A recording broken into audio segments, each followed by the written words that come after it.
โอเค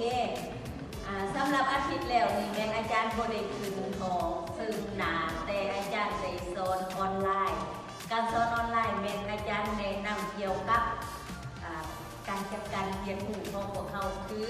ให้พวกเขาตั้งกลุ่มก่อนหลังจากตั้งกลุ่มแล้วก็ให้ใส่ซื้อกลุ่มประกอบกลุ่มตัวเองสโลแกนจังซั่นก็คือว่านักศึกษาเฮามีประสบผลสำเร็จที่อาจารย์ได้ปวดทางWhatsApp ขอส่งเสยน้ำผลสำเร็จอาทิตย์แล้ว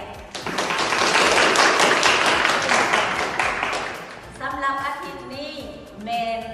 พวกเขามาแบ่งกลุ่มจากสาขามาเป็นกลุ่มย่อยอีก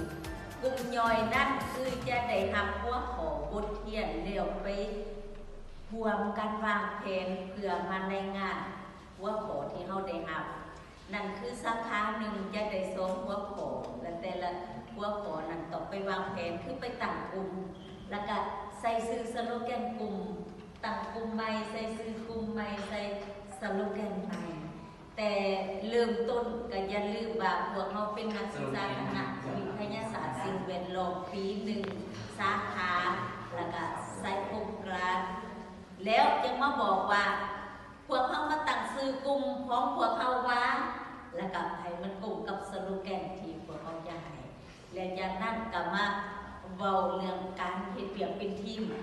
อาทิตย์หน้าอาจารย์บ่ได้อยู่แม่นให้นักศึกษาเฮามื้อนี้แม่นมอบหมายหน้าที่ให้กันชัดเจนแต่ทางนั้นก็จะมีปัญหาสำหรับผู้บ่มาว่าเขาสิยอมรับการแต่งตั้งพวกเราหรือบ่แต่ผู้ใดมาแล้วก็ให้มาวางแผนกันโลดหลังจากวางแผนการเฮ็ดเวียกกลุ่มนั้นก็คือเพื่อให้ครบแล้วก็เฮ็ดให้บทรายงานการเฮ็ดเวียกของพวกเฮาบ่เสียนั่นก็คือจะมีผู้บันทึก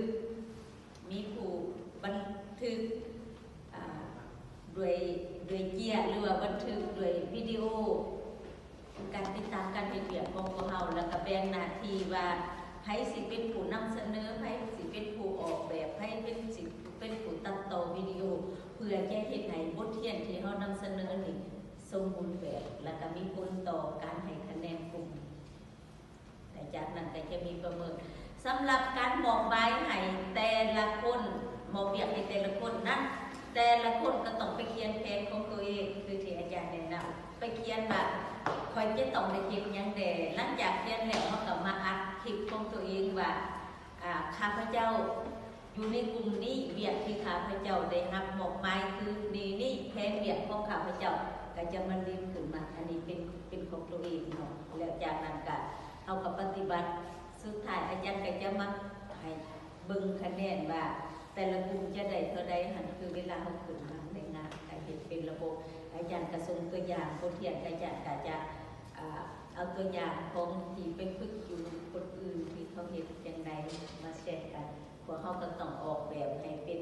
ไอเดียให้เป็นเอกลักษณ์ของกลุ่มตัวเองสำคัญที่สุดคือการเฮ็ดเวียกกลุ่มแมนเป้าหมายของเฮาแมนเพื่อเฮ็ดให้ทุกคนได้มีส่วนร่วม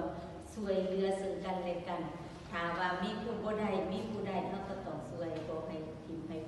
ห้ป้ากันจังซั่นคือเป้าหมายของการเฮ็ดเวียกกลุ่มของเฮาแม่นเพื่อช่วยเหลือซึ่งกันและกันเนาะกันซั่นถือว่าพวกเฮาจะเริ่มต้นจับสลากหลังจากจับสลากแล้วให้ไปแบ่งปันสมาชิกการแบ่งสมาชิกนั่นก็คือแต่ละสาขาจะมาอยู่เป็นจังซี่แหละแล้วเฮาก็นับ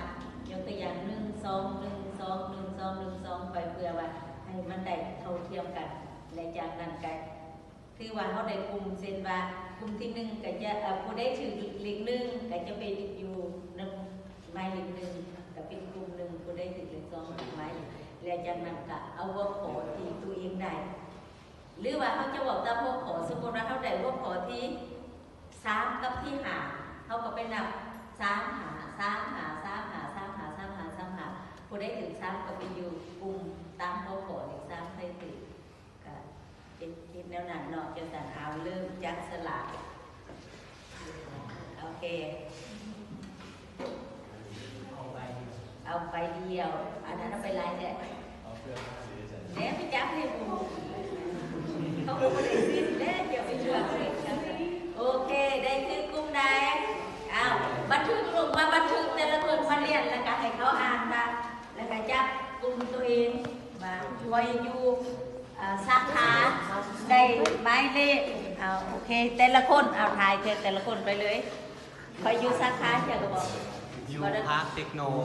ได้บทที่10ได้บทที่10โอเค ภาคเทคโนได้บทที่โอเค 7ภาควิทยาศาสตร์ได้บทที่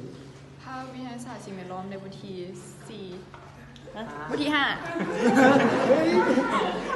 ภาคการจัดการได้บทที่3 ภาคการจัดการได้บทที่6 ภาควางแผนพัฒนาได้บทที่8ภาควางแผนพัฒนาได้บทที่9โอเคอันนี้เรียนกันสมเสยน้ำแต่ละกลุ่ม